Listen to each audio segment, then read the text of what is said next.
KBC में करोड़पति पति। सूरज के जीवन का एक ही फंडा था कि मेहनत तो गधा भी करता है, घर बैठे जो कमाए समझदार वही होता है। इसीलिए उसने कभी नौकरी ही नहीं ढूंढी।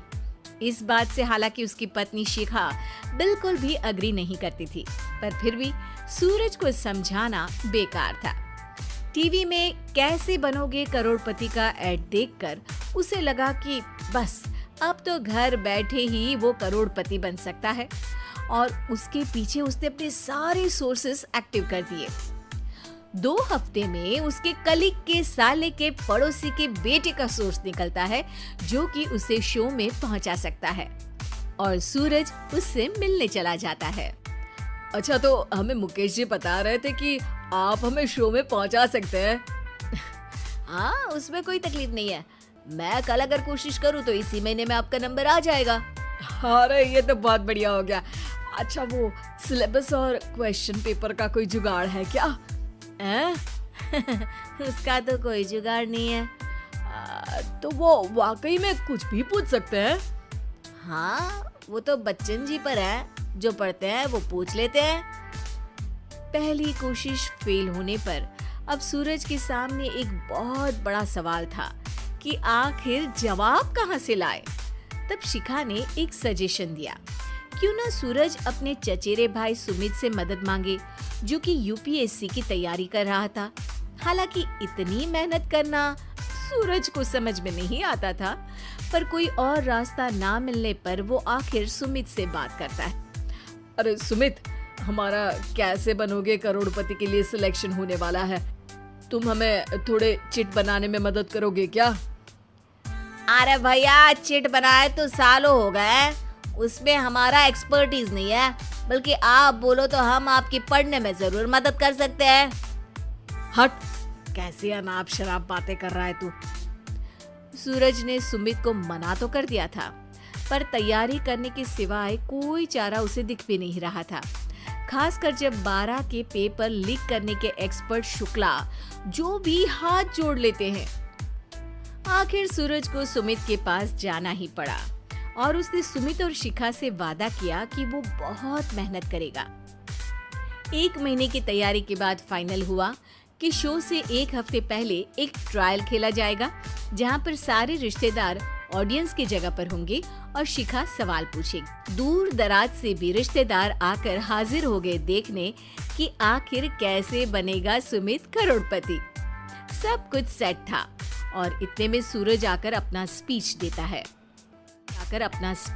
है। ये 1 महीना मेरे लिए आसान नहीं था, पर अपने भाई सुमित और अपनी पत्नी शिखा की मदद से मैं इतनी दूर पहुंच पाया हूँ। मेरे मम्मी पापा के आशीर्वाद ने भी बहुत साथ दिया है मेरा।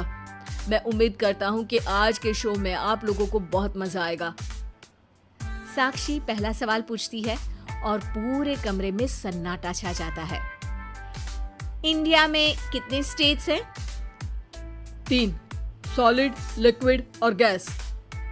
अरे रुकिए, तो ऑप्शंस तो देने दीजिए। इतने में 5वीं कक्षा का चिंटू बोल उठता है। अरे क्या मामा, आप तो पहले सवाल पर ही आउट हो गए।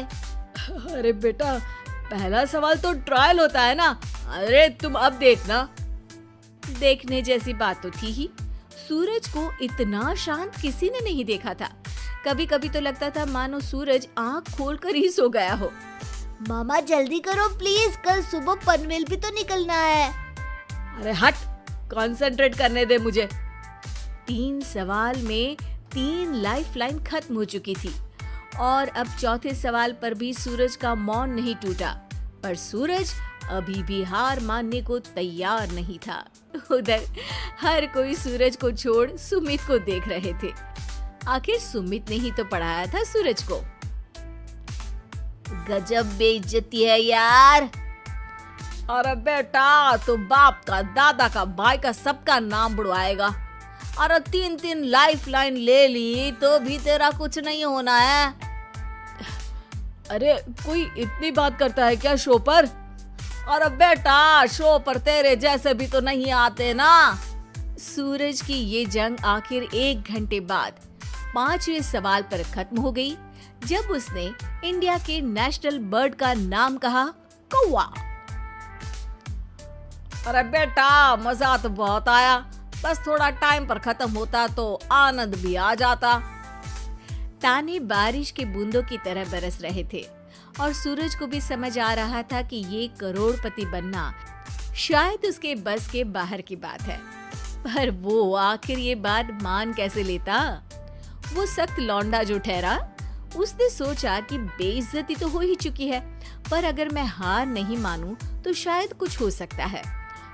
शिखा तुम देखना, असली शो में आग लगा दूंगा, आग, करोड़पति बनूंगा मैं। हाँ, सब्जियां खत्म हो गई है घर पे, ले आओ। पहले पति बन जाओ फिर करोड़पति बनना।